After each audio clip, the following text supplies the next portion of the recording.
अथर्व असं कसं म्हणतोस तू? संबंध आहे ना, आहे संबंध. अथर्व हे बघ, ही केस अजून सॉल्व्ह झालेली नाहीये बाळा. माया आरोपी आहे, ती बेलवर बाहेर आहे. एक मिनिट, माया आरोपी नाही हा. हो पण संशयित तर आहे ना.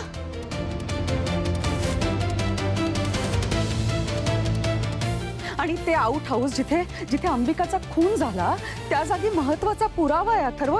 ते नष्ट करून कसं चालेल? तो पुरावा नष्ट करून कसा चालेल?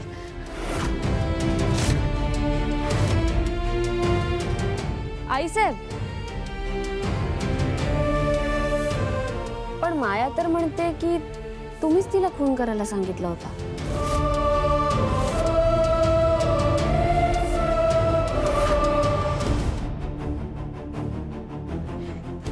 तेच म्हणायचं मला अथर्व, की म्हणूनच ती जागा नष्ट करून चालणार नाही. कारण काही गोष्टी सिद्ध होणं गरजेचं आहे ना.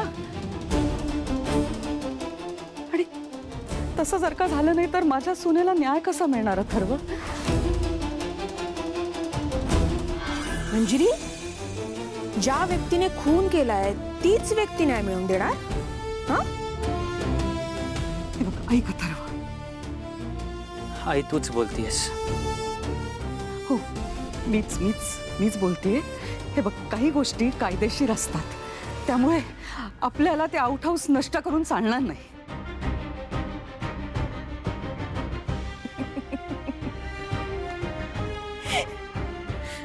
मंजिरी, आता तुझं मायावी जग उद्ध्वस्त होणार. आणि हो अथर्व, आपण जर का ते आउट हाऊस पाडलं तर, आणि मायाने त्याचा गैरफायदा घेतला तर? बोल बोल, अजून खोटं बोल, पण त्याचा काहीच उपयोग होणार नाहीये.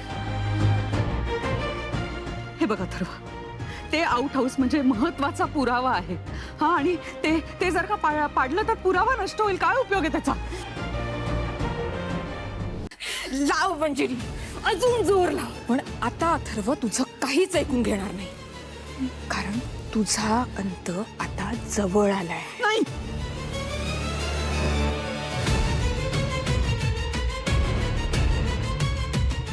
काय झालं आई?